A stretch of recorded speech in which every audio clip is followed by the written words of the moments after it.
Once upon a time, in the heart of Umoka village, two sisters, Amara and Chinara, lived under the same roof, but their hearts were as far apart as the moon and the stars.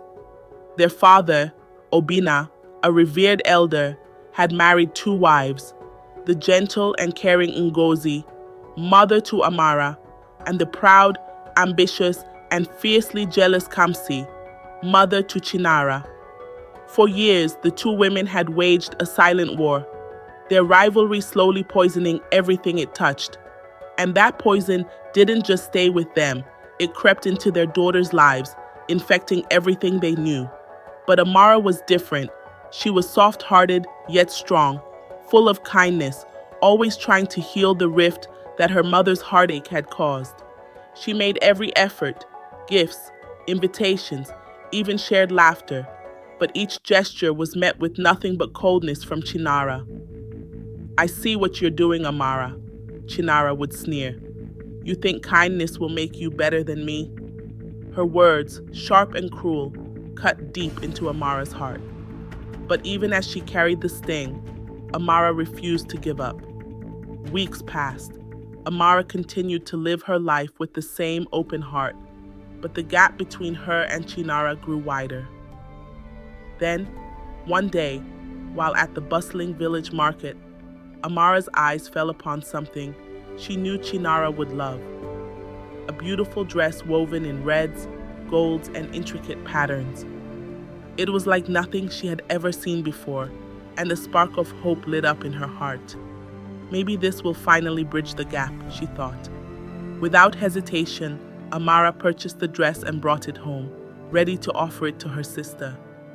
When Chinara saw it, her reaction was swift and venomous. "A gift?" she spat. "Or is this just another trick? What do you want from me, Amara?" Amara's heart sank, the weight of the rejection crushing her. But she refused to be discouraged. "I won't give up," she told herself. There had to be a way to fix this. Seasons passed, but Amara's kindness never wavered. Then, one fateful day, as Amara made her way to the farm, she noticed an elderly woman struggling under the weight of a heavy basket. Her hands trembled from exhaustion, and her steps were slow, unsteady. Without thinking, Amara rushed to her side. "Let me help you, mother," she said, her voice warm with sincerity. The woman hesitated, eyeing her carefully, before slowly nodding. "Thank you, my child." They walked together, the weight of the basket shared between them, until they reached the woman's modest hut at the edge of the village. There, Amara saw a young man lying on a straw mat, feverish, his body frail and drenched in sweat. "My son, Ekene," the woman explained with a sigh. "He's been ill for weeks. I don't know what else to do. The healers have given up." Without missing a beat, Amara set to work. She gathered herbs from the garden, cooked a nourishing meal, and stayed the night, tending to Ekene's fever and comforting him. Her heart swelled as she watched his condition slowly improve. But when she returned home, her father, Obina, stood waiting for her at the door, his face filled with fury. "Where have you been?" he demanded. Before she could speak, Chinara stepped forward, her voice dripping with accusation. "I saw her, Papa. She was with a man." Amara's heart shattered, the weight of Chinara's lie crushing her spirit. But she didn't fight back. She chose silence. She chose dignity over defense. Days turned into weeks, but Amara's commitment to helping Ekene never faltered. Slowly, his health returned, and so did something else, something deeper, something Amara wasn't prepared for. One night, as she sat by his side, Ekene took her hand. "Why do you keep coming back to help me?" he asked, his eyes full of gratitude. "Because someone has to," she whispered, her heart full. Ekene's admiration turned to something else, something powerful and undeniable. He fell in love with her, and after a few months, under the wide, ancient Iroko tree, he asked her to be his wife. Their wedding was a grand affair, one that lit up the village and brought joy to all. But where there is light, there is also shadow. And the shadow of jealousy was long and looming. Kamsi, Chinara's mother, could not bear to see Amara, a woman she despised, marry a noble man. Meanwhile, Chinara remained single, and Kamsi's fear of public shame burned hotter than. Ever desperate to shield her daughter from the mockery of being unmarried, Kamsi forced Chinara into a marriage with Obiora, a man known more for his drinking than his wisdom. Chinara, bitter and resentful, agreed reluctantly, but her heart grew darker with each passing day. Then fate threw them both into a whirlwind. Both sisters became pregnant at the same time, and for Amara, this felt like a sign, an opportunity to finally mend what had been broken. But Chinara saw it differently. This wasn't a blessing. It was a competition. On a stormy night, both women went into labor. Rain poured in torrents as thunder roared through the skies.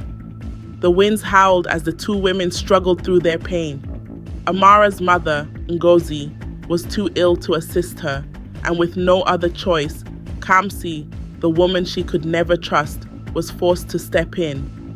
Under the shroud of darkness, two babies were born, a strong baby boy to Amara and a delicate baby girl to Chinara. But in the frenzy of the storm, Kamsi made a fateful decision, a decision that would haunt the family for generations to come.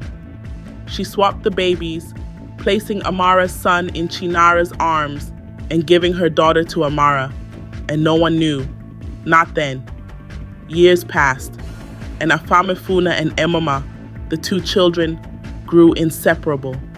Their bond seemed unbreakable, defying the tension between their mothers. But Chinara noticed something strange.